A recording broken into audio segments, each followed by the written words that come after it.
Session with Dr. Farid Holakouee.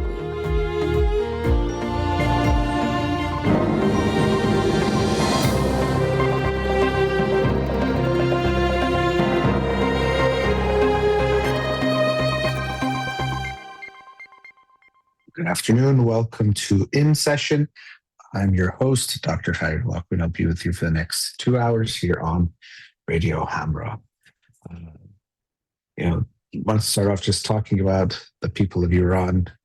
We are still, of course, thinking of them, concerned about them. Close to 3 months now without internet, and executions are continuing and still in limbo with the United States and Israel as far as war, ceasefire, what's going to happen next. So it's really sad and unfortunate that, at least for the time being, not much has changed over these past few months, other than maybe things getting worse. We were very hopeful for some time. And there's still some hope. I talk to people, and no one knows, but people think different things. And maybe there's cracks and things might change very soon, and I hope so, because I don't know the exact path to get there, but all I'm hoping for is freedom for the people of Iran and freedom from this regime. So we're thinking of the people of Iran and wishing the best for them and to make sure they are not forgotten. Switching gears for the topic of today, for the show is going to be on emotional intimacy and feeling of closeness or connection. And I wanted to talk about what it is, emotional intimacy, why it's important, a lot of different factors, there's topics related to it, why we're afraid of it. We hear often about a fear of intimacy and why we might even have a fear of intimacy, things like that. So emotional intimacy is, to me, a sense of closeness and connection that we have with another individual. I mean, we could talk about any group settings too, but really we're looking here about one-on-one intimacy or connections in a relationship. And so really it's like any measure, there's always intimacy, it's just how much. So we could say there could be very little intimacy, but that's how much there is. Let's say it's like temperature, so it's going to be high or low. Every relationship has a certain amount of intimacy. Sometimes it might be almost none, very, very little, but sometimes there is more of that. And intimacy is, I would call it a human need, in the sense that human relationships are a human need, or having relationships is a human need, and intimacy is an ingredient of that. So definitely, need might sound like a strong word, a strong desire for sure. One of the best feelings we can have, feelings not in a sense of like a momentary feeling, but a longer term feeling, a relational feeling, how you feel within the relationship. So when we have emotional intimacy and that closeness, it is a very, very good feeling. And closeness itself, it also brings up this concept of attachment, because I think that's part of what goes into all the emotional and mental machinery related to intimacy. Is we feel good when we're close because we are social beings and we are dependent beings. We're born into this world dependent. As babies, we are 100% dependent on our parents or caregivers for many years. Humans are rare in this, that we are not self-sufficient by any means for several years because of just the way, which I get into, compared to, let's say, some other animals you might see born and they're already walking, or maybe can already do some pretty basic tasks on the first day from birth. Humans are not like that at all. And it likely, evolutionarily speaking, is related to how big our heads are, related to intelligence and the fact that we are bipedal, that we walk on 2 legs, that makes our babies, our young, very altricial or helpless. They come out very helpless and are dependent. And because of that, it makes sense that psychologically there is these mechanisms that create attachment or create the kind of bond that leads to the best chance of survival. So Parents are so emotionally attuned and connected to their kids, and they form this attachment bond that makes them want to do anything for them, including sacrificing everything from sleep and basic comforts all the way to even death to give their life for their children. And so there's emotional machinery at play there that makes us feel this way, feel these strong, intense feelings of care, compassion, connection, and desire to make sure this little being is okay. And the baby from their end connects and creates these attachment bonds with their, usually at least one, but could be multiple caregivers, where they create this very strong connection, dependence, and want that person. They start to differentiate after some months, and they will have a strong preference for those people that they're attached to, because that's their feeling of safety, feeling of connection, feeling of comfort. And because we are dependent, that's why we have such a strong feeling of attachment. It's not just, oh, it's nice to be around someone. It's, I die if someone is not around. And so it makes us very intense with the emotions that are surrounding attachment. And that's why for a baby, if they don't see their parents, or if they recognize they're alone and there's no caregiver around, they can panic, because there's this ultimate and intense sense of aloneness, vulnerability, and the sense that I literally will die without you. And even when I say that, you might hear some things we say when we're in romantic relationships. I will die without you. And it's because of this similar kind of emotional part of our brains, or emotional machinery, if you want to call it that, that comes into play when we're in romantic relations, a similar type of attachment bond, or at least using the similar mechanisms, which makes us literally feel like we die without that other person, which is why I could feel that way when we are ending the relationship. So as it feels like death, it is the death of a relationship, and potentially death of that person in your life in a lot of ways, but it also can literally feel like death, depending on how you're attached and your attachment styles and different things. But it understandably can feel that intense, which is why it could seem strange. It's almost like, oh, I'm going to die without this person. And you're like, logically, or practically, that doesn't make sense. You can have food, water, everything you need for basic survival. So it wouldn't make sense for you to feel like you're going to die without them. But when we understand it's part of that attachment feeling that is coming up, and losing that attachment figure does feel like death, or can feel like death. So, intimacy and closeness, it makes sense that it would feel good for us, because we need relationships, we need others, starting from birth. But even if we look at human survival, we are at least interdependent throughout life. We need one another. You can't survive completely on your own. Now, I know you could say, oh, there's someone who can, be self-sufficient and live in the forest all by themselves and all that. And I'm sure there is, but that is definitely the exception to the rule of what human experience is, and what we go through. And we see that we are tuned in. I don't want to say created in the sense that we are, but we are social beings, and that we are craving it. We live in groups, we operate in groups, and that's always the case throughout human history. Now with the advancement of society and the ways that we have cities and countries and international communities, this has expanded, but always we've had at least small communities and social groups. So we need closeness. This is also another reason why rejection can feel so scary, because it could bring up these feelings of abandonment, of being rejected from the group. And if you are kicked out of your group, it could quite literally mean death back, for our ancestors. So we still have those types of emotions. It could seem like, well, who cares if some people reject you, or some people don't think you're good, or something, or you're public speaking, being a big fear, or you're performing and people don't like it, or those kinds of things, that, it feels like death. Even when someone is, let's say, doing stand-up comedy and they're doing bad, we say they're dying up there. There's a sense that literally it's like death, like, that you're losing that acceptance, and you lose that ultimate acceptance that you're out of the group, we die. So we can understand that as human beings, we have a need for others.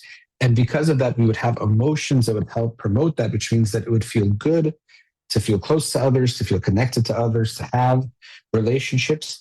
And distance and isolation feels quite literally cold, like you're out in the cold, because that could affect your ultimate and actual survival.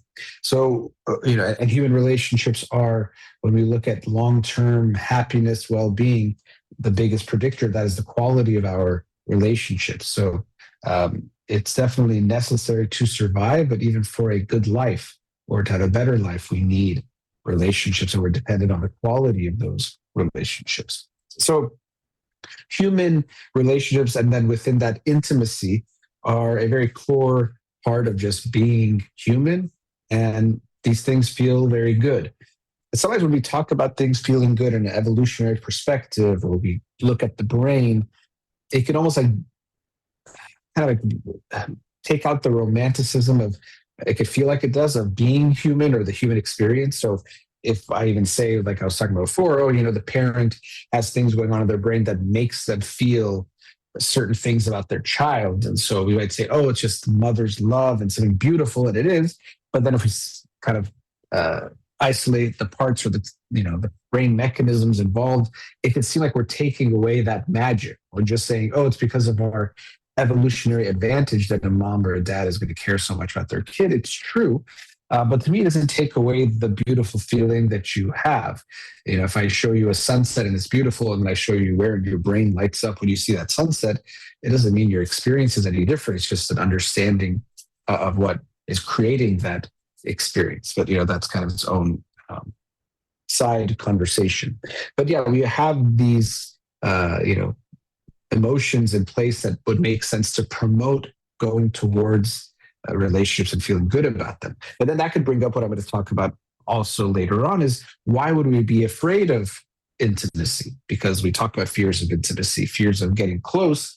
Why would that be the case if I'm saying all this about we need relationships, we need to get close to others, it feels good, all those kinds of things? What would make that happen? So I'll talk about that too in later segments. We'll talk about the fear of intimacy. But first here, just wanted to talk a bit about what we feel. And as I said, it's a sense of connection, closeness. Often it comes with safety. When you think of people you feel intimacy with, you need to feel safe with them to really feel a genuine intimacy, this comfort and ease to be yourself, to express yourself, to not get judged or get judged harshly.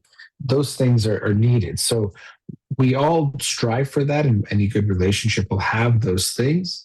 I think it's interesting how so many times relationships, even romantic relationships, don't include a lot of intimacy, which is surprising. At times we just create a bond, or we get married without actually having the ingredients necessary for a good relationship. But that might be part of the conversation later on as well.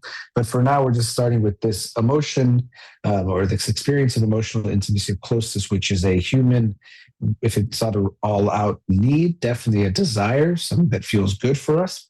And after the break, we'll continue on these themes, looking at human intimacy, why we might seek it, how we can create it, and also why we might be afraid of something that feels good for us.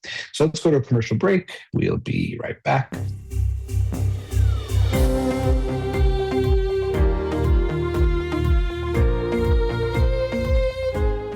Back. So talking today about emotional intimacy in human relationships, something that we desire, even could be bordering on a human need. That, as I'll also talk about, we can also be afraid of, which can be puzzling. If it's something good for us, something that feels good, something we need, why would we be afraid of that? And so looking at how we build intimacy in our relationships, there's a lot of these hot topic or hot button top, I'm kind of blanking on the words, but these issues that become common knowledge or talked about a lot: vulnerability, intimacy, boundaries. We hear a lot of these terms even in pop psychology, and that can be good because that means we're talking about them more, they're becoming more public awareness, public discussion, discourse. That is good. Often, though, there's misunderstandings or misconceptions about these different concepts, similar to psychological disorders, that people become familiar with, but often in the wrong way. That think, oh, I'm so OCD because I, put my pens in order, or I'm so bipolar because I'm, having a good day, but then I got kind of sad at the end of the day. And unfortunately, these misconceptions or misunderstandings of basic psychological concepts can be misleading and, in this case, undermine the actual experience and a type of suffering of individuals who genuinely have these disorders in a diagnosable way, whereas others who are just experiencing or expressing something very different. Just like if you're kind of sad today, it doesn't mean you're depressed. It just means you're human. We're always going to have that part of just regular experience. So intimacy can be the same thing that, we hear a lot of intimacy is good. You should have intimacy. And it sounds obvious, but how do we create that, or how do we have that in a relationship? So to begin with, you can obviously only control your side of things. You could choose who you get intimate with, which I'll also talk about. But as far as how to create intimacy, you can only control your behavior, what you do. And one important thing to help create intimacy is to not have a judgmental stance or judgmental perspective. Not to pretend like you don't judge or have any judgments or preferences. No, but to be at least, let's say, less judgmental. The less judgmental you are, the easier it is for you to form intimacy. Because as I mentioned, one of the key elements of intimacy is safety. And so if you're going to try to create a relationship with someone where they can feel emotionally safe with you, it's going to be important that they don't feel judged by you, that they don't feel like you're going to judge them, look down on them, make them feel bad about themselves, even lecture them or tell them they should be different from who they are in some ways. That's not going to help. That's just going to get in the way. So we want to not be judgmental. And I even said the word non-judgmental stance, which is something we talk about in therapy sometimes. But, for true intimacy, it's not just a stance, like you try to approach things or try to act non-judgmental. You genuinely have to be in a place where you are not feeling those things, or it's not something that comes up for you naturally. And how we can do that, and maybe this could even be a good way to get into intimacy and relationships, is starting with the intimacy in your primary relationship, which is the one with yourself. So, it might seem strange to talk about the relationship with yourself because we kind of think, well, I am me. I'm not really relating to myself, am I? I'm kind of just myself. But there are ways that we think and feel about ourselves. We've probably all experienced that in our lifetimes where we're feeling better about ourselves or worse about ourselves. Also, even about intimacy, which includes getting close and knowing someone. We hopefully over time are knowing ourselves more and more, but we can get more intimate in that way too, of how well we know and understand ourselves, how much of our unconscious we can make conscious over time, or how much we can understand about our biases, our quirks, what we do in relationships, all sorts of things. So if we're talking about building emotionally intimate relationships or having more emotional intimacy in our relationships, I think the first place we have to start is with the relationship we have with ourselves. The closer we can become to ourselves, the more we can understand ourselves. And related to this theme of not judging, how much do we judge ourselves? How harsh are we with how we view ourselves, see ourselves, talk about ourselves? And so when we're thinking of being non-judgmental with other people, and I'm talking about how do you genuinely have that, what this would involve is getting to understand all the parts of yourself. And really within that, getting to see that as much as you might think, oh, I would never do this, I would never do that, I'm not this kind of a person, or these people are not as good as me because I would never do what they're doing, or what I do is better than them. As we become more aware of ourselves as human beings, and that we have all these different aspects, many of which don't get expressed, especially a typical day, but even maybe in most of our life, we start to see that there's more to ourselves than we probably see or think. And there's also at times more to us than we maybe would like. Okay, you have a part of yourself that can be envious, that can lie, that can manipulate even, that can get very angry. Also, and all that are positive things as well, but you have that possibility and capability within you. Now, how much of it gets expressed is up to a lot of different things. But to think you are not those things, when you see someone and you want to judge them, that comes from the fact that you likely have not accepted that part of yourself. So becoming really emotionally intimate and understanding yourself in a deeper level, to me, is a prerequisite to building genuine emotional intimacy with others. If you're not very close with yourself, if you're not very emotionally intimate with yourself, it's going to be hard for you to create genuinely emotionally deep, intimate relationships with other people. You can create what looks like emotional intimacy, which I'll also see if I'll get to, but not genuine emotional intimacy where it's based on actually accepting and loving and comfort and safety and all of those kinds of things. And maybe I can talk about that now, the emotional intimacy that looks like it, but it really isn't. Because you see that a lot, people who might seem like they're very close. They might say lots of really nice things to each other. They might, even open up with each other. There might be a vulnerability. So it's I'm not saying it's completely fake, but what I'm kind of trying to get at is there's at times what seems like politeness and kindness that might look like intimacy, but isn't the real raw vulnerability that is part of emotional intimacy. A while back, I talked about this related to therapists. And if we look at therapists, the drama of The Gifted Child by Alice Miller outlines this really well. But often people who become therapists experience childhoods where they had to take care of other people's emotions more than they should have had to as children. So often their parents for some reason their family, or they learn that it's better to take care of other people's feelings than their own. It's more safe. It is, their own feelings get in the way for other people, or can be a burden for them. They don't like it. So they learn to put their feelings away, to hide their feelings so much so that they might hide it from themselves. So they start to get disconnected from their own emotions. And so someone who experiences that in childhood, we can understand becoming a therapist will feel like it makes sense for them. It's a comfort for them to talk about the other person's feelings and make it all about their feelings without having to get their own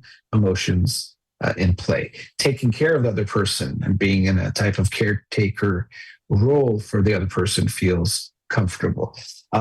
And yes, their feelings are involved as a therapist somewhat, but in a semi-guarded way, in the sense that you can't just break down if you want to break down at the same level. There's a lot of debate about these things of self-disclosure and how much emotion a therapist should show. But nonetheless, because you are the one providing the service, you have to, at some level, be aware of how much you allow your own feelings to become the focus of what's going on. Maybe for glimpses or moments and very, important moments that could have a lot of value.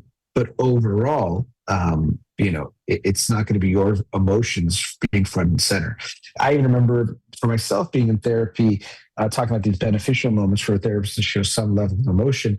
And I was recounting something from childhood that was difficult, or some experience that was difficult. And I was saying it in a very flat way. Sometimes this is when we pay attention to as therapists, that people might report really upsetting, sad things, even traumatic things from their past. And sometimes it's an extreme. They might laugh or have a smile while they're saying it. That could be its own defense. But other times, another way, they might be saying it very flat, like there's no emotion attached to it. It's just, yeah, this happened, this happened, this happened. Just reporting the facts as if they're sharing, the news, or sharing just, a story about someone else without the emotion that you would expect. And so I was doing something like that, just recounting some pain from earlier in life. And I remember the therapist getting tears in her eyes, like not crying. So it wasn't just like, okay, I have to take care of her now. But she felt something. And it was interesting because her feeling something in that moment allowed me to connect to the sadness that I was kind of blocking from myself. Recognizing, oh yeah, this is something sad. It is sad for me. And seeing that in her eyes allowed me to connect to the sadness within myself in a way that I think was very meaningful. I don't think, obviously it wasn't like strategic that she's like, oh, I'm going to get tears in my eyes to get it to connect. I think it was just what was, just came up in the moment and, how it was expressed. But that was important and meaningful. But again, it wasn't, if she started bawling her eyes out, I think I would have, I probably would have stopped talking altogether. And now I have to take care of her because I'm seeing her getting overwhelmed with emotion. So as a therapist, your feelings are definitely there when we show empathy. We feel something and we want to make sure we express that even so the client understands that they're sharing something very, very painful and you're completely flat as if you don't care. That's not going to feel good. That doesn't actually foster emotional validation and then even intimacy. But the therapeutic relationship is a one-sided one overall, not purely, but more one-sided. It's not completely even. And so it makes sense, as I was saying before, that people who are used to that dynamic or comfortable with that dynamic, it could be because of what they've experienced growing up, that this, makes sense for them. And so the therapeutic relationship one can create good intimacy in that way. But what could be missing is even in the therapeutic relationship, but in bigger relation or outside of therapy as well, that you have to be able to tolerate upsetting the other person too for there to be genuine intimacy.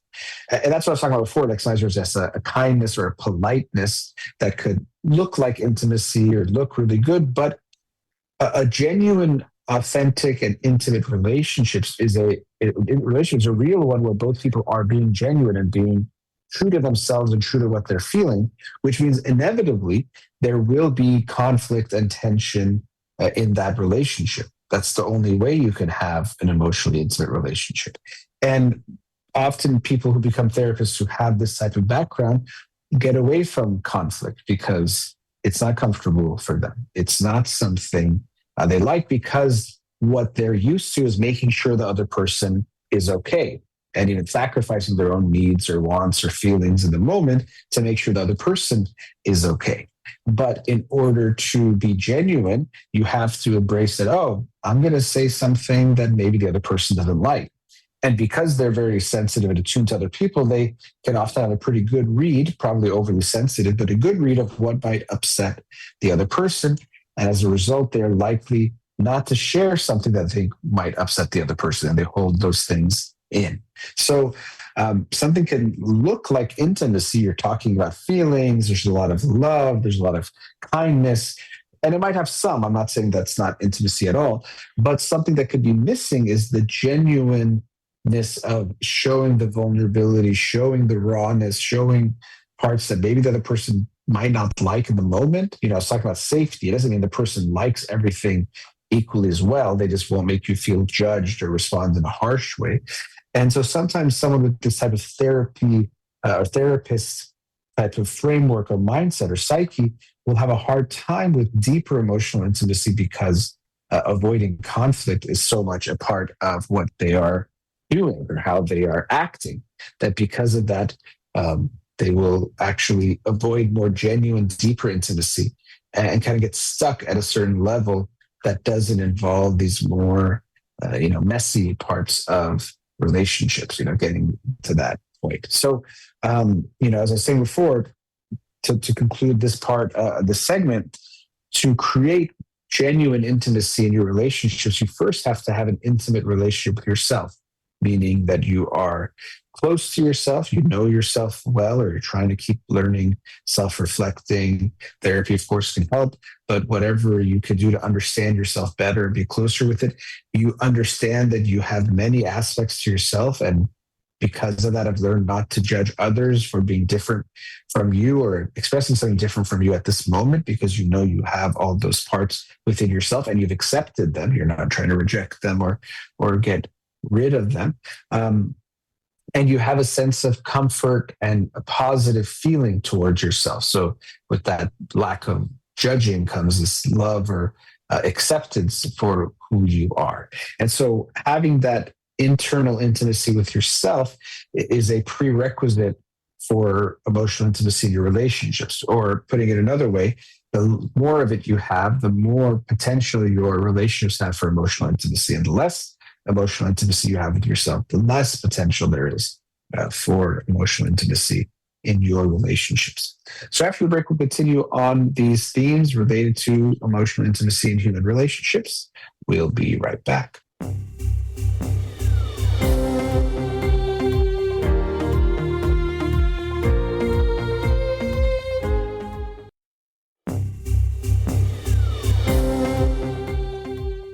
Welcome back. The last segment, I was talking about when we're trying to create emotional intimacy in our relationships. The first thing we need to work on is creating emotional intimacy in our primary relationship, which is the one we have with ourselves. So the more we can create a loving, accepting, curious, caring relationship with ourselves, that is essentially a prerequisite for building emotionally intimate relationships with other people. So, and even there, I was talking about fear of intimacy. We could wonder, why wouldn't I want to know myself? Why would I not get closer to myself? And we see so many people really avoid genuinely being curious about themselves, reflecting, trying to get closer, trying to understand who they are, why they do what they do, even what's happened to them, and understand themselves better. And it's similar. It may be different. There we're afraid to get hurt, but I think when it comes to looking at ourselves, we're afraid of what we might find or what we might see. Or we'd like to create a narrative about ourselves that is favorable, that feels good, that feels comfortable. Comfort zone, cracking its head out and causing trouble again. We feel comfortable with whatever narrative we have of ourselves. And so because of that, we don't want to genuinely look at what is there, or to question that, or to challenge that. Most of us think, I am this kind of person. I'm a good person. Most people think they're a good person. And different things. I am this kind of, I'm not that person. I'm not an angry person, or I'm not a, silly person, or whatever it is. We have these kind of decisions we've made about ourselves because somehow that's more comfortable. It often reflects things, on a broader societal level of what we've been told is good, or what we want to be, or maybe what we want to not be because of what we've been told. And then, of course, in our families, what we heard and what we experienced, what we were made to feel for different aspects of ourselves. So we've usually, and all of us have found a way to make sense of the world, but also to make sense of ourselves. Who am I? And also, who am I not? What qualities do I have, and what qualities don't I have? And so because of that, it can feel scary. It can feel unnerving to look to see what really is there, or to question if what we think we know about ourselves is actually true. That's always going to be the case. We have things we think we know or understand about anything, any concept. It's always a bit anxiety provoking or uncomfortable, or it takes effort at the minimum to challenge that, question that, and find out that maybe we're not so right. There's more to it. The analogy I like when I think of, someone might think, okay, why don't you understand yourself better? Why wouldn't anyone, let's say, even in therapy, people often will say, I have to be honest in here, or I should be honest in here, especially if they haven't been as open or honest. And I get that as a concept, that if you're in therapy, being more open, that's going to allow you to get more out of it. But the idea that because you're in therapy, it should automatically feel okay or comfortable for you to be totally open, I don't think that's the case. Or that as a therapist, we should think, oh, my client should feel comfortable with me. And if they don't, that has to be their weakness or something wrong with them, rather than looking at how comfortable are we making all our clients, but each individual client, feel to be open or be vulnerable. Or even that, yes, it's therapy, it's a professional relationship. You know that this person does this as their work, but you're just meeting them. So, I can understand when someone first meets me for the first session, there could be different levels of how comfortable they might feel to get, as intimate, as to express things they don't like about themselves or don't feel good about, or, might not be sure what I think about. And that could reflect a whole host of things within them too, but it's understandable. So I don't think there should be this expectation that, well, I'm a therapist, you should feel comfortable telling me everything. And if you don't, that's your own weakness or your own problem. I don't think that, it's definitely not that black or white. It's much more complex than that. And I've seen this so many times in therapy where, you notice a difference of how vulnerable a client seems to be. How much does it seem like they're trying to present themselves favorably versus being more honest or open or even expressing, some of the ugly parts. And you'll often see a client who seems to be very aware of how they present themselves in a favorable light. They might share certain things about, maybe something of their past, but about themselves, maybe aware of presenting themselves favorably without pretending, trying to show that they are. And then once they might share something that's a little bit more of a crack or something that um, might not seem so pleasant, or, oh, this is kind of a weakness or something I shouldn't feel. You might even sometimes get a response like, oh, you probably like me less now or think less of me. And really, depending on the context and how I might express it back, I try to get them to see that, if anything, the feeling of, liking them, you might not use the word love, but feeling good about them grows when you see the rough edges or who they really are, more of the complexities of who they are. We generally become more appealing, more interesting to people when we show those sides, but often we're afraid that if we have these, quote unquote bad parts, we're unlovable, we're bad, and someone won't like me. So I've seen this as a therapist, again, I have to think, how am I contributing to them in any way, not feeling as comfortable to express, the more dark parts or the parts they might think are not good or favorable. But people themselves individually have a different degree of how comfortable they feel. And of course, this could be related to what they've experienced in their own life and how judged they got for different things, how love was maybe withheld, if they were a certain way versus another way. All those kinds of things can strongly reinforce how comfortable it would feel to just express yourself or be yourself. So I've heard this a lot where people think, well, why wouldn't I be fully honest in therapy? Which I can get, but again, it's not that's straightforward. And I can get that when a client comes in, they don't know me yet. It might take them some time to feel comfortable. They have to see who I am, how I respond, all those things. Something I'll also talk about when we look at building intimacy and relationships. But they're understandably going to want to feel things out a bit before they can totally feel comfortable. Sometimes because someone's heard me on the radio or heard me talk, it might make them feel differently, and I can get that. That's what I always have to be aware of, that often as a therapist, the client knows nothing about you, and in my situation, sometimes they know more, depending on how much they're familiar with, let's say, my family. They can know more or less about me, and so that can affect how they might feel in good or bad ways. Sometimes they might feel like they already know me, so they might feel more comfortable. Sometimes they might feel like, oh, you might have this high standard. I've forgotten this before, felt this before. And so I may be afraid to show my broken parts because you're going to judge me for not being good, or, I want to show you that I'm good too. So it's interesting seeing how there's just, a lot of complexity to how these things play out.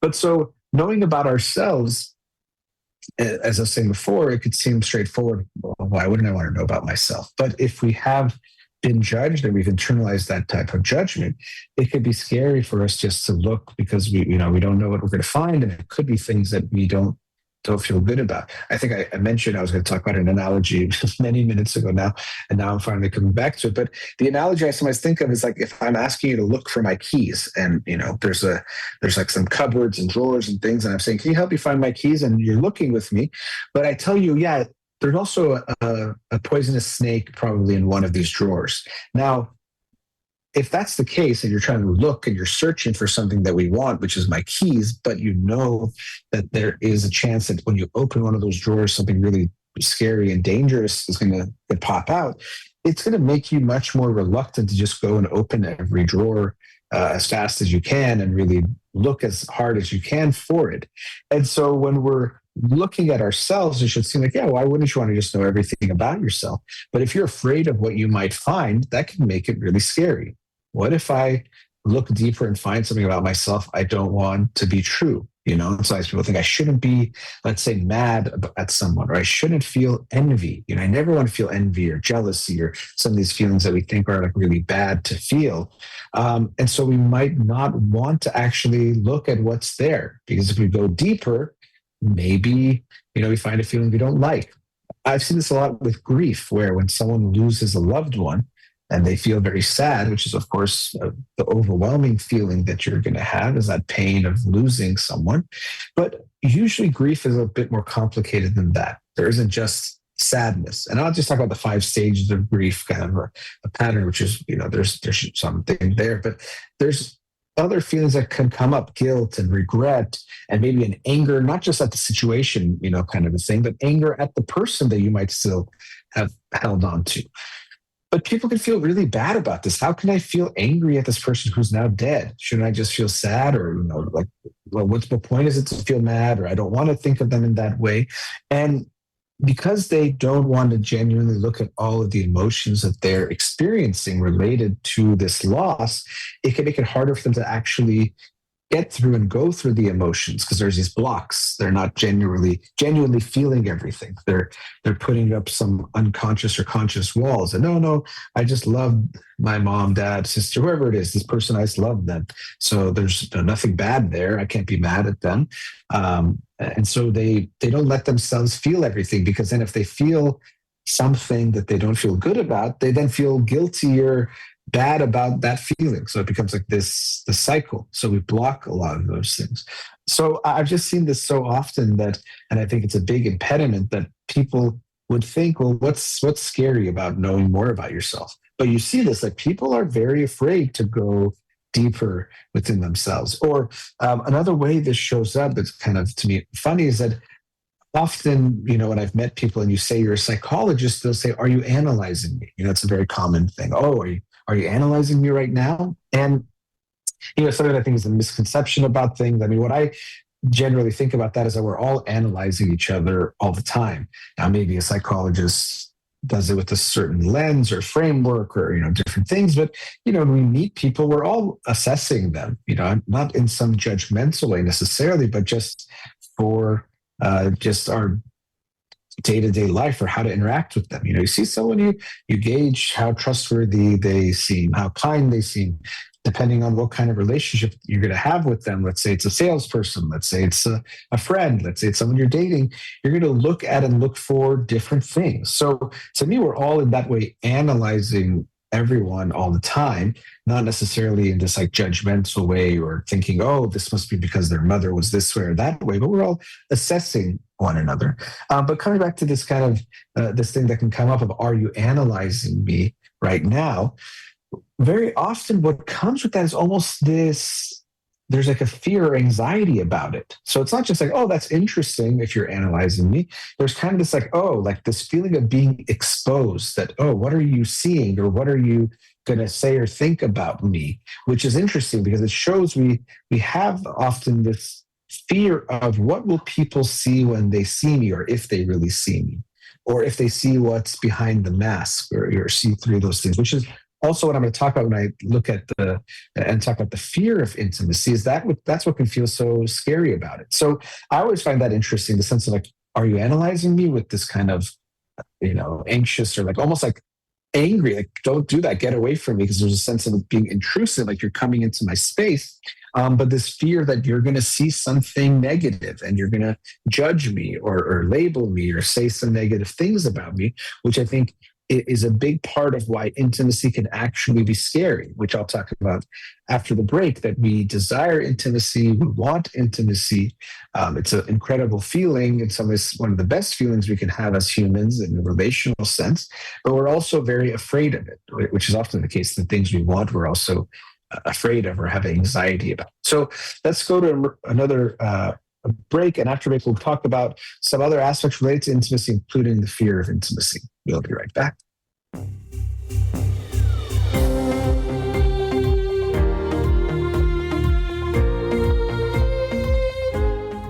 Back. So I've been talking about intimacy, emotional intimacy, and human relationships today. Just talking about how important it is, and really a prerequisite for emotional intimacy is having that, or having it with other people. The prerequisite is having it with yourself, and some of the impediments that might come in the way. And related to that, this theme of fear of intimacy, even with the self, showed up. And then we'll talk about fear of intimacy with other people. And I'm trying to think of how to formulate this, because what I want to talk about next, there's two interconnected topics. One is the fear of intimacy, and why it even can be legitimate, and then also how to build relationships with intimacy which is understandably going to be slow because of this, potential fear. So we'll kind of see how I'll kind of try to piece it all together. Because to create an emotionally intimate relationship, it takes time.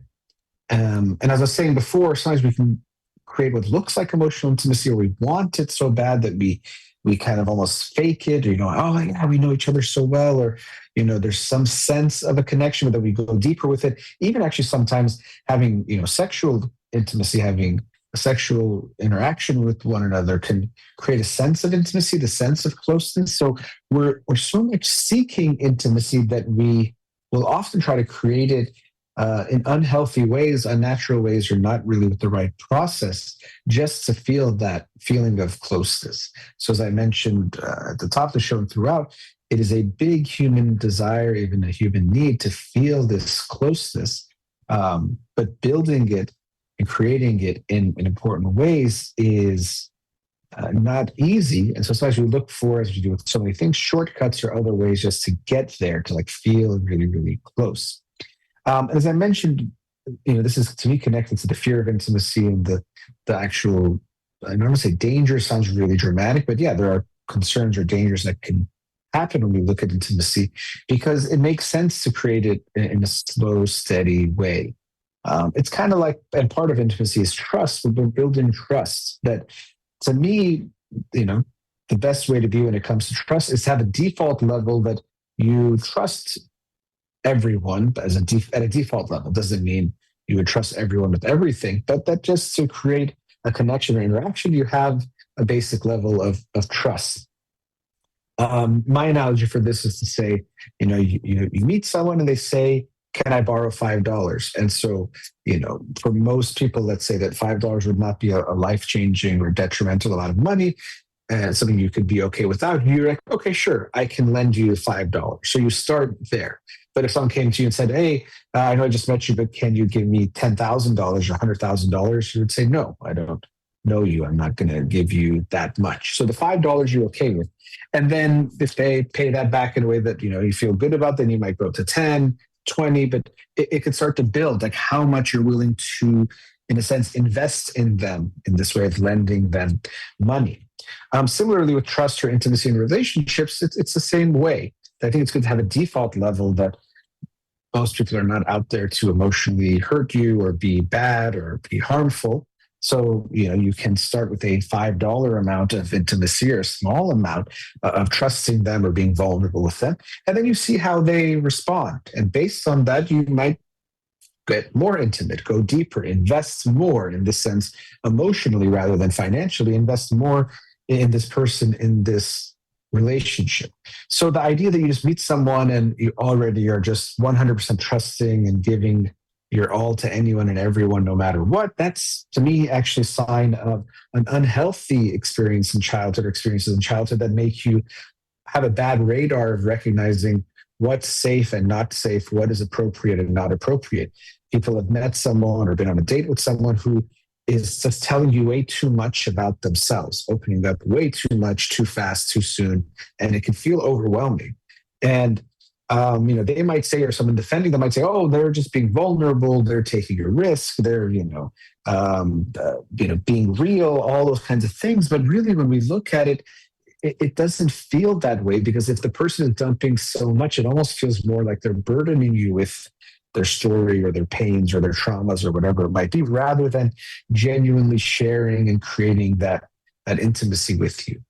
Another thing about intimacy is it should feel mutual, that both people are going on this path together. If one person is almost forcing it or pushing it or almost overwhelming you with the type of intimacy they're creating, that's not genuine intimacy that a relationship will benefit from. It's kind of this uneven and artificial, to me, type of way of creating rather than a genuine intimacy. So a false sense of intimacy rather than a real one. So when you meet someone, you might share some things about yourself and your life, but it's understandably not going to be everything that's there, everything that's dark, not because you are hiding, not because you're fake, not because you're, not a trusting person, but that you actually recognize and understand that this is necessarily not appropriate or the right timing to get into everything all at once. Here, if we get closer, we'll get to all of those things, but that's something that builds over time. So, one thing about emotional intimacy is it builds slowly, and I think people often aren't patient in general. We talk about our shortened attention spans and things like that, but also we're not patient when it comes to relationships. Also, I think we're not patient because we're thirsting for intimacy so much. I think most people are actually lacking in genuine emotional intimacy and closeness in their life and in their relationships. So at times you almost try to get it kind of like a binge kind of a thing, like you're fasting and not getting anything, and then all of a sudden you binge and try to get too much of it all at once at the wrong time and in the wrong way. So we sometimes are trying to force it into situations where it's not there because we are so longing for that sense of intimacy. This is another way where it's so important to know yourself and understand where you're coming from, because if you really recognize that I am really yearning for some intimacy and feeling close, you might start things in a way that is too fast, too soon, or trying to get too much of a connection with the person that you already know if you should have it with, that you can trust them, and also that you don't know if they're even the right kind of person for you to get close to. So that's another part of it. It's not just that you are, there's the building the trust, building the comfort, seeing how the person responds, but also seeing if you're the right kind of person to get very close to. For me, is something that makes sense. So we have to be patient if we want to build emotionally intimate relationships. And I don't mean it takes like 10 years to feel close to someone. I'm just saying that it's not going to happen overnight. You might feel some intense feelings overnight, but for it to genuinely build into that strong sense of trust, comfort, safety, security, that's going to take some time. You want that. You'd like to have that immediately, but it's just not realistic. And so unfortunately, sometimes people will do that. They'll kind of maybe mutually do that, or maybe someone will kind of latch onto someone and unfortunately will put too much trust, emotion, and investment into someone who is not deserving of it, who won't actually respect it or take care of it, and might respond in a very hurtful way. And unfortunately, that will hurt very deeply, because there could be the sense that, oh, I gave so much, I trusted, I became vulnerable, and I got hurt. It can make it harder for someone to get vulnerable again. And often people who have been hurt deeply in childhood might seek out the wrong type of people to give them emotional intimacy and validation. And unfortunately, it severely backfires. So rather than getting more intimate, they get more hurt, and it might make them even more closed off or looking for it in the wrong ways. So building emotional intimacy, it's a beautiful thing, but it takes time. It's kind of like climbing a mountain. And yeah, maybe you just take a helicopter or a plane to the top, but that's not really how it works. You climb up together with this person.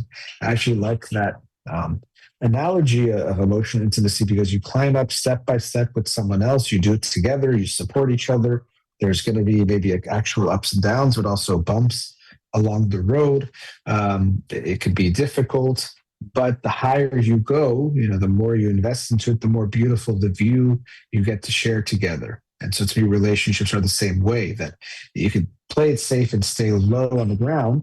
Then you won't get hurt so much, but you also won't feel or see something and experience something as beautiful as if you are to push yourself further and further together and take the time and invest the time, energy, effort to get to that higher level, that higher ground. And so, as I was talking about, this building it's slow and why it makes sense, intimacy is also a risky thing. So this now gets into the fear of intimacy dynamic, or why we might be afraid of something that feels good, afraid of something that we want, is that we can be hurt, and we do get hurt when we have emotional intimacy, or as part of the process, or can be part of the process. So even when we talk about vulnerability, another one of these buzzwords, I think that was what I was looking for before, buzzwords that we hear a lot, vulnerability, and it's a good thing, and it is, but it doesn't mean that when you're vulnerable, it's always a good thing, or it's always going to be, to the right person or the right way or feel good. It's more complicated than that. And that's what I was talking about before, people who might open up or share too much too soon. If we're vulnerable with the wrong person, or we get too vulnerable, we can get hurt. People can take advantage of that. People can, of course, judge us. People can use it against us. People can, take it and then leave us, and then we feel exposed to someone who now is no longer around. So there is a genuine risk in being vulnerable. We hear so much about promoting it. It almost makes it seem like, yeah, it's just a good thing, nothing to worry about. I think it gets pushed so hard because we know people can be so afraid of vulnerability, and it gets in the way of their relationships. Especially men are, to generalize, or can have a harder time being vulnerable at times because there's these things of not being weak or looking emotional, or that's not masculine, or things of that nature. So we get these pushes of like, just be vulnerable, be vulnerable, be vulnerable. That makes it seem like there's nothing, to fear, nothing can go wrong, but that's not true. And in a way, this also ties into just relationships themselves, that they feel amazing, we need them, we want them, but of course we can get hurt in our relationships in all sorts of ways. You can get hurt in a relationship because the person hurts you in the relationship by acting harshly or mean towards you. We can be hurt if they do something within the relationship that hurts, let's say infidelity, or other harmful things of that sort. We get hurt by the relationship because something happens to the person we love. You get close to someone, you love someone, they get sick or get in an accident, or something happens to them, and that hurts. It hurts us when we are close to someone and something happens to them. And of course, something happens can be all the way till death, where we lose them, or we can lose them through a breakup, or things like that end the relationship, and that also hurts. So relationships are something that we need, something that we want, something that we desire, but they can also hurt us. And they can also make us feel very bad. And it's a risk we have to take, that in order to feel good in relationships, we have to also risk the possibility of feeling bad in relationships. There's no way around it. There's no way to say, I just want to feel good in a relationship. I want to feel love and closeness and all the good things, but I don't want any of the bad things to be able to touch me. It's just not possible. Even grief itself, there's these quotes like, it's the price we pay for love. So if you want to feel close to people, to feel a strong, loving feeling, you have to be ready that if and when that relationship ends, it's going to hurt. It's the only way it can exist, is that it hurts like hell when it ends. It can't be any other way. So relationships, and that's obviously intimacy is in our relationship, so it's part of that. There are these things that we want and need, but also can hurt us. And so similarly, intimacy is part of that. And the closer you feel in a relationship, the more it hurts. If they do something, all the things, if they do something to us, if they treat us a certain way, if they, cheat on you or hurt you in that way, or if they leave or die or something happens that ends a relationship, the better it feels, the closer you get, the harder it hurts. So it's that mountain analogy, the higher you climb down up the mountain, if you fall all the way down, you hit a lot harder the higher you go. So it hurts more when we get close.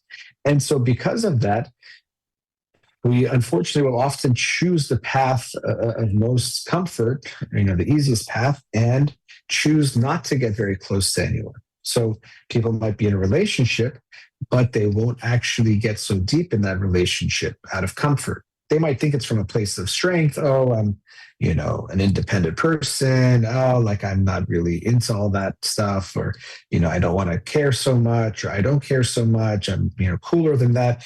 Lots of things we might tell ourselves to make it seem like it's for a good reason. As I was saying, the story we tell about ourselves, we find a favorable way of interpreting it. But really, we're afraid of getting close because it can hurt like hell when we get close. Also, we can be afraid of getting close. Going back to things I was saying before, maybe I'll talk about this after the break because we're kind of getting to commercial break. So after the break, I'll talk a bit more about fear of intimacy, why we might fear this beautiful thing, which I've been kind of touching on already, but continue on this topic because I think there's a lot to say there. So let's go to another commercial break and we'll be right back.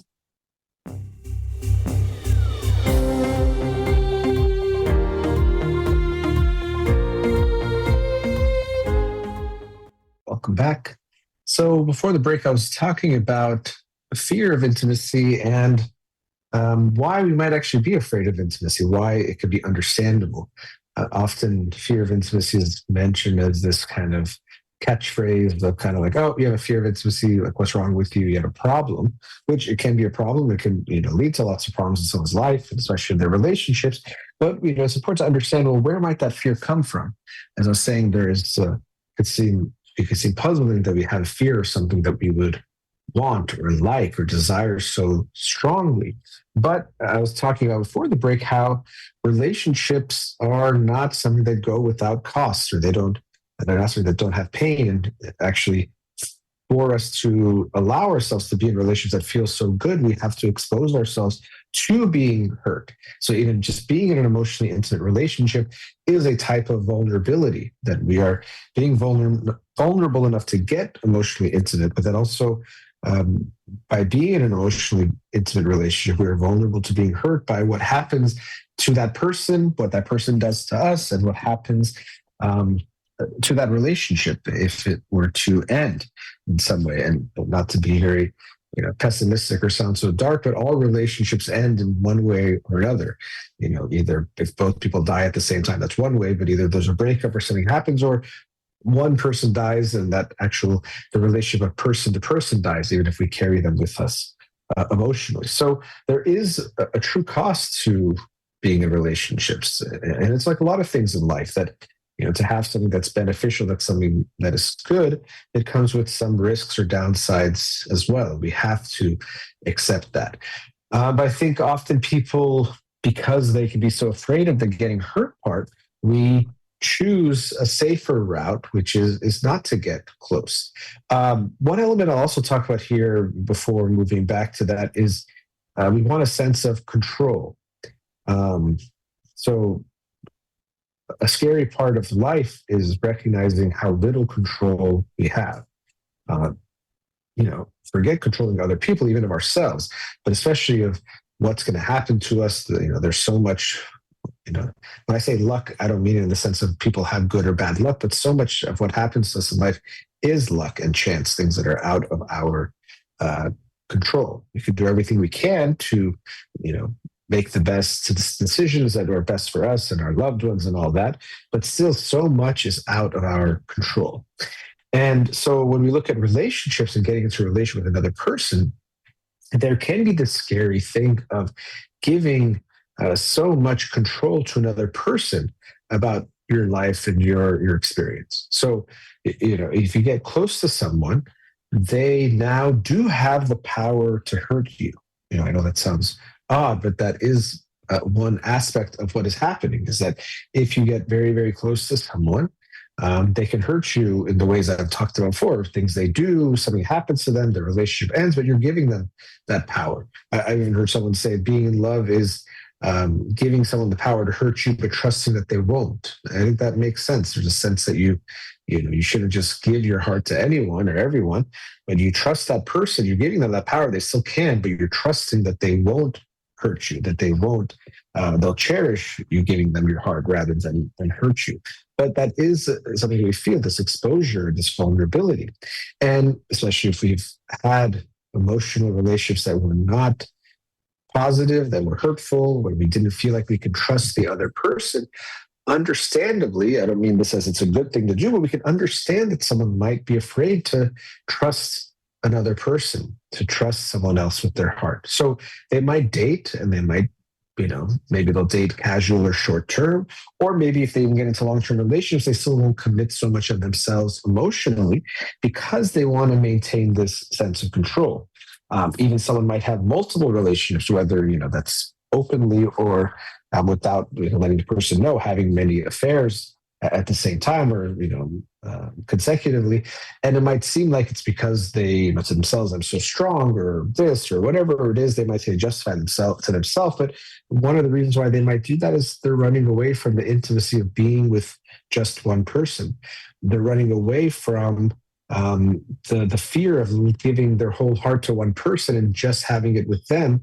And now what they do, they have that control over what happens to them. But if you're with 5 different people, then it's not as scary. One of them disappears, does something, whatever it is, you have the other 4 to cushion you, so you don't fall so hard. So people avoid intimacy, and they're afraid of intimacy for understandable reasons. I don't think it's the right thing to do, but it is understandable that people have a fear of intimacy. And actually, my way of thinking of fear of intimacy, I myself use it as a label, like, oh, you have a fear of intimacy. But really, I think the fear of intimacy is a human dynamic or human experience that we all have. It's a natural human emotion. And so simultaneously, we have a desire for intimacy and a fear of intimacy, which can seem counterintuitive or seem like it doesn't make sense. How could we have the fear for something we want? But it's for all of these reasons. It's so complex that we can so much desire something that we're also so afraid of, because the thing that we desire, when you have it, it exposes you to getting hurt. Even in the process of trying to get it, we can get hurt from rejection and other things. But then once we even have it, what comes with it is this great possibility of getting hurt. So we all have some degree of a fear of intimacy, because it's a natural fear to have, or a natural feeling to have, that you're aware that intimacy can be dangerous, or you can get hurt when you are vulnerable. And so because of that, we have some caution.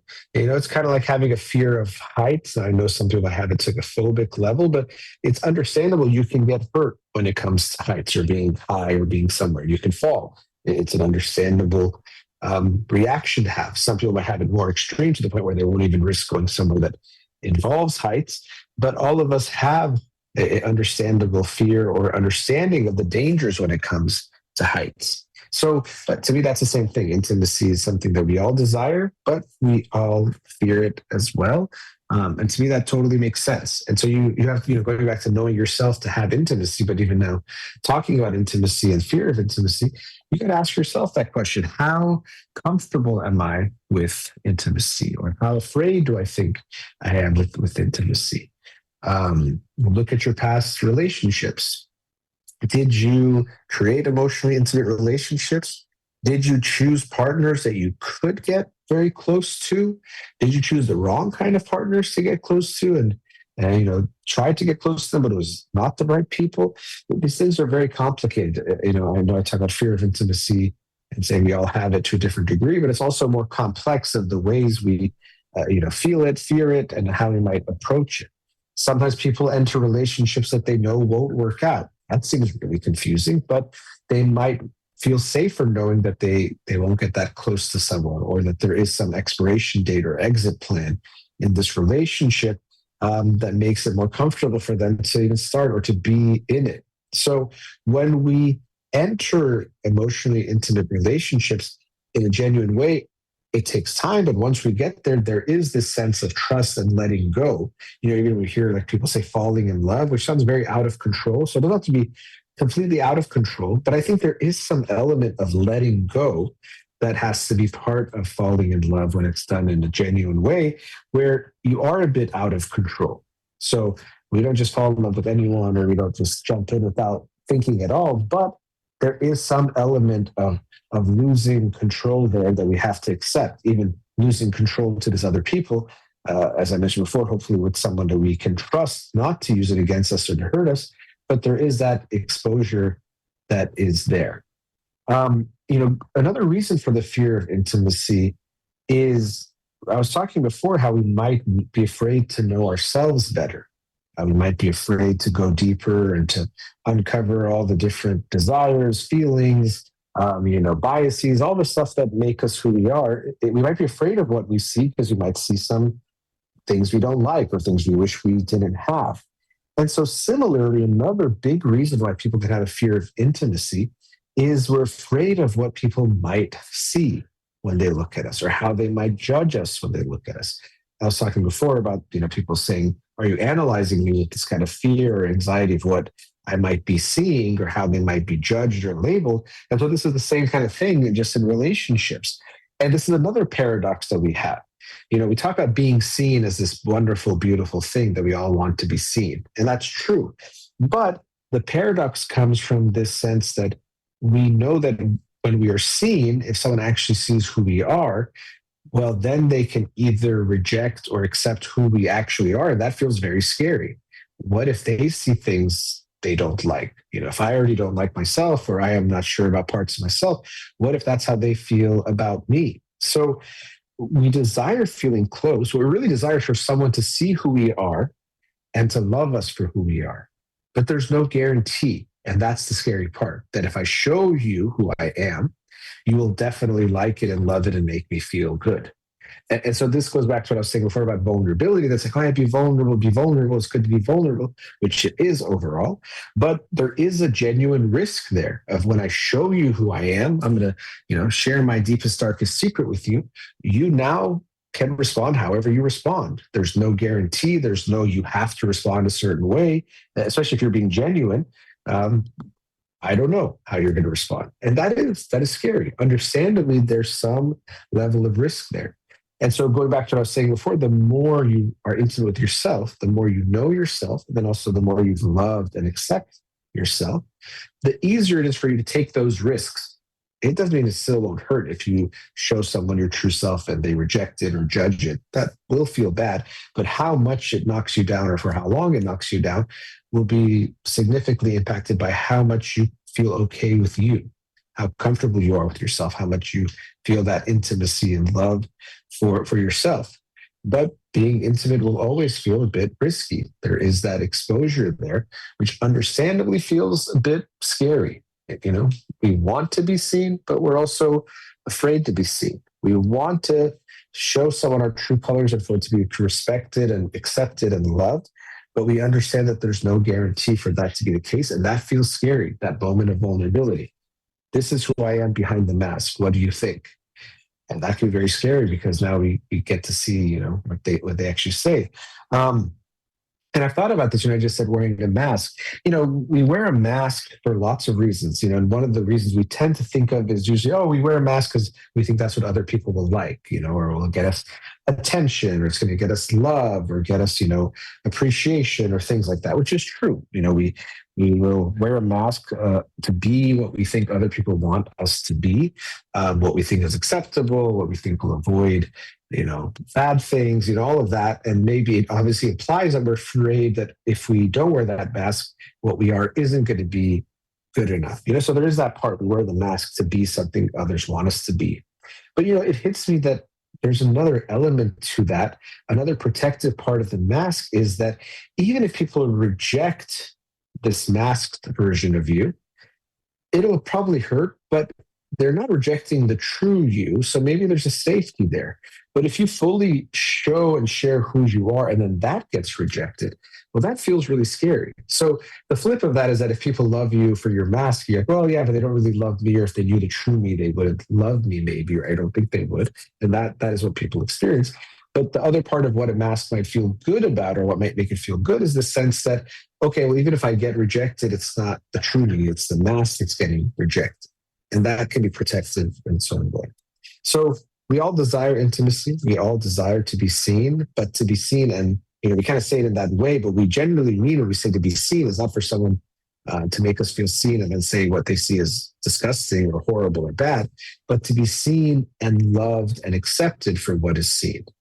And that's always scary because there is no guarantee. And that's why vulnerability, understandably, is a scary thing. And that's why intimacy can be scary. We all have some degree of a fear of intimacy. So let's go into our last commercial break. In the last segment, I'll kind of bring in some topics that haven't come up yet related to this theme of intimacy and human relationships. Let's go to that commercial break. We'll be right back.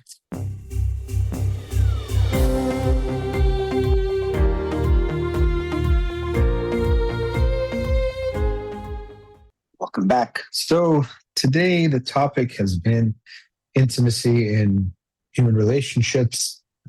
Shared some thoughts on what it is, how we can build it, starting with ourselves, why it might be scary even to know ourselves and in general to have intimacy, how there's this paradox or enigma of that we desire something so much, but we're also so afraid of it, and hopefully explain some of why that might be the case, how much we want it, but we're afraid of it. And so, I was talking about self-awareness, and maybe in this last segment, I could talk a bit about, actually, I'll talk about myself for a second. That's not what I was going to get into. But when we talk about self-awareness, I've mentioned this before, and some of the things I've worked on, or I've done a few lectures where I called them lessons I'm learning. And the reason why I chose that title is that, uh, you know, I want to share what I feel like I've learned or what I think I know or my experiences, all of that. But I never like the mindset that, okay, I'm going to teach you because now I know the truth, with a capital T, or I know better than you. And so I have to tell you what I know. So what I know is so good and so right, I have to share it with you. I don't think that to me is very real. And the other part is I also don't like the idea of saying, oh, I'm going to teach you these things because I've mastered them and I mastered them in my own life. And it's so easy for me. I'm living this amazing, perfect life. And now I'm going to share it with you too. So those two parts I've never, what I see, self-help type of, influencers or writers or gurus or those kind of things. It's never resonated with me. The sense that one, I found the truth, which is something you hear a lot. This sense like, oh, I figured something out that's so amazing and it's so perfect, and I found the solution to life or to parenting or to dating or whatever it is. And this other part that relates to it of, yes, and I'm living this incredible life because I've mastered these things and I'm living things perfectly. So the same thing applies here. I've shared some about intimacy based on what I've read, my own experiences as a therapist, even in my own relationships, all of things I've tried to understand. Sharing some of that with you, but it's not because I know the ultimate truth about human intimacy, or I'm the expert, or I have the final word at all.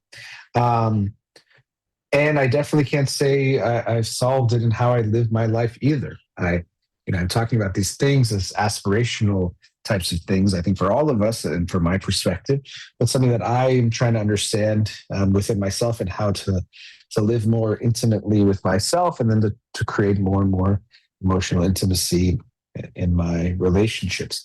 And what I thought is, important, trying to kind of understand myself, within this context of sharing what I've learned or what I know, with a very much lowercase k when I say no, is, it becomes difficult because there's the sense that for you to share something, you have to know it absolutely to be true and nothing else is the truth. And I never could feel that way. So then that would must make it like I can't say anything, or I have to be living it perfectly, or else I can't talk about it. And I never could claim that either. But to me, this makes a lot more sense. The sense of people can share what they understand, what they know, the lessons they are learning, not because they have the ultimate truth, or not because they've solved them and lived them perfectly, but we can understand these things or share a perspective.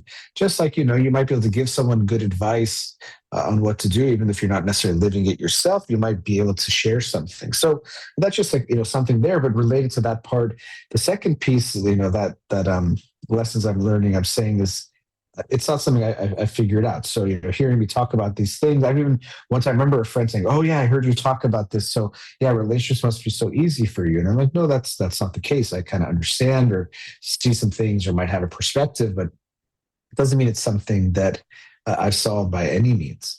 So, and so I've reflected on these things a lot, and talking about it today and after the show, I'm sure I'll think some more about these things related to myself. But I hope as you're listening, there's a lot of conceptual stuff that I'm throwing out there, and it could stay very intellectual. And I get that. And maybe that's something I'd want to avoid. But when you're talking in a podcast like this, it goes in a certain direction or presents in a certain way.